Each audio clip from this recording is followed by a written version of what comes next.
ইমান গুনাহ নিয়ে কিয়ামতের দিন যদি আল্লাহর কাছে আপনি হাজির হয়ে যান, ওই পাপের মধ্যে যদি শিরকের পাপ না থাকে, মানে কোন মাজারে যে সেজদা দেন নাই, বাবার কাছে যান নাই, কোন মাজারে মানত করেন নাই, মাজারে লাল সালু দেন নাই, মোমবাতি দেন নাই, আগরবাতি দেন নাই, মাজারে মুরগি মানত করেন নাই, এই পাপগুলো করেন নাই, অনেক পাপ আপনার আছে, কিন্তু শিরকের পাপ নাই। কোন পাপ নাই?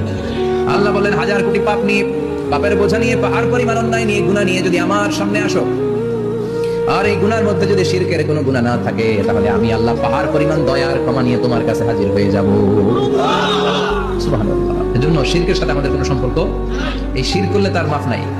ইন্নাল্লাহা লা ইয়াগফিরু আন ইউশরাকা বিহি, শিরক করে ফেললে আর মাফ নাই। এটা ভয়ঙ্কর, এটা ক্যান্সারের চেয়ে ভয়ঙ্কর। ক্যান্সারের অ্যানসার আছে, শিরকের কোনো অ্যানসার নাই।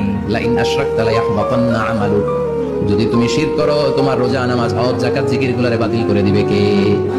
এজন্য শিরকের সাথে আমাদের সম্পর্ক আছে। এত ওয়াজ আমরা করি, তারপরে অনেক জায়গায় ছবিতে দেখি যে মহিলারা যে মাজারে সেজদা